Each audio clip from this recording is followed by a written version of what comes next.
Let's step back and see what we've discovered on this journey through history. The hell preached in churches today is a composite, a collage, a construction built from diverse materials over thousands of years. None of them originally Hebrew, none of them revealed to the patriarchs and prophets of the Old Testament. From Mesopotamia came the basic concept of an underworld, a shadowy realm of the dead where all souls descended, powerful and weak alike.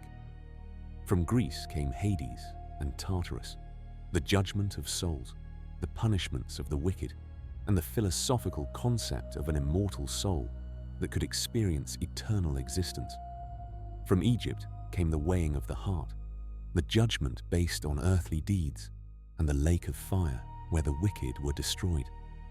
From Persia came cosmic dualism, angels and demons, the great adversary, individual judgment, purification by fire, and the separation of humanity into eternal destinations based on moral choices. From Rome came the institutional power to enforce these beliefs and punish heretics who disagreed. From medieval Europe came the elaborate imagery, the creative tortures, the demons and pitchforks that populate our imagination. The ancient Hebrews knew none of this. Abraham didn't fear hell.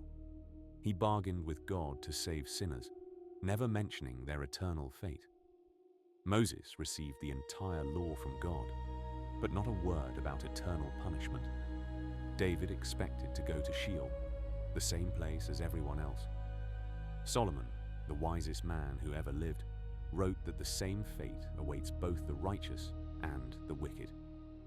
For over 1,000 years, God's chosen people lived, worshipped, struggled, and died without the concept of hell. They feared God, they followed His commandments, they hoped for His blessing, all without the threat of eternal torment. If hell is essential to God's justice, why was it hidden from them? You might be wondering, why does this matter? What difference does it make where the idea of hell came from? It matters because beliefs have consequences.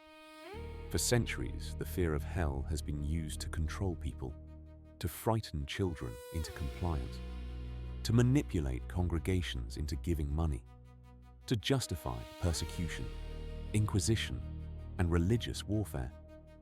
People have been burned alive because church authorities believed they were saving others from hell. Crusaders slaughtered innocents believing they were doing God's work.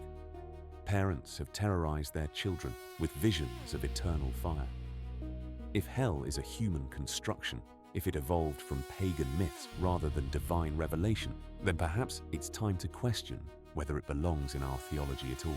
If God wanted us to know about eternal torment, why didn't He tell Abraham? Why didn't He warn Moses? Why did He wait until His people had been conquered by Babylonians, influenced by Persians, Hellenized by Greeks, and exposed to Egyptian religion before introducing this doctrine? Why does Jesus use the name of a garbage dump outside Jerusalem when speaking of judgment? Why does a New Testament author use the Greek word for a mythological prison? Why does Revelation borrow the Egyptian image of a lake of fire? These are questions worth asking. These are questions the church has discouraged for centuries, sometimes violently. But in an age of information, when ancient texts are available in translation, when archaeological discoveries are published freely, when scholars can share their findings without fear of inquisition, we can no longer ignore the evidence. Today, many Christians are rediscovering the diversity of thought that existed in the early church. Some embrace annihilationism, the view that the wicked will be destroyed rather than tortured forever. This view is gaining ground among evangelical scholars who find eternal conscious torment incompatible with a loving God. They point to biblical language of destruction, perishing, and death as indicating an end, not endless suffering. Some embrace universal reconciliation, the view that God's love will ultimately redeem all creation.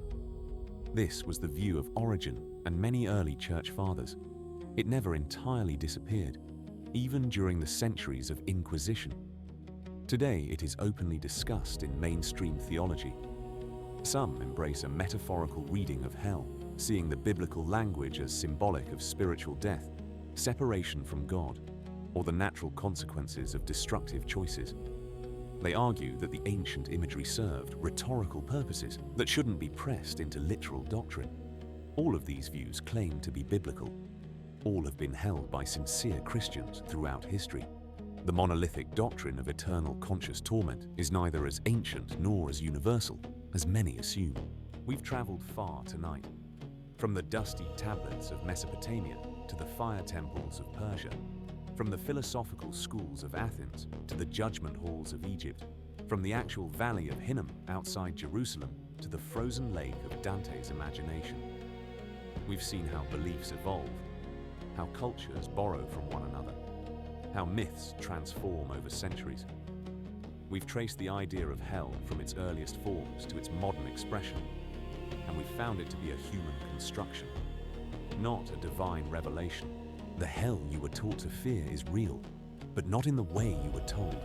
It's real as a historical construction, a doctrinal development, a composite of pagan myths filtered through Jewish adaptation and Christian elaboration. Every element of the traditional hell, the fire, the demons, the eternal punishment, the moral judgment, the separation of souls, every element can be traced to pre-Christian sources in Mesopotamia, Greece, Egypt, or Persia.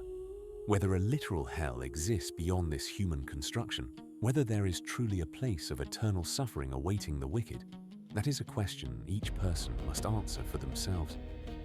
But the evidence suggests that such a place, if it exists, was not revealed to humanity through the Bible. What I can tell you is this. For over 1,000 years, God's chosen people lived without the concept of hell. They feared God. They followed His commandments. They hoped for His blessing, all without the threat of eternal torment hanging over them. Perhaps faith motivated by love is better than faith motivated by fear. Perhaps a God of infinite love has better plans than infinite torture. Perhaps the truth, even when it challenges our assumptions, sets us free. You've now seen what the scholars have seen.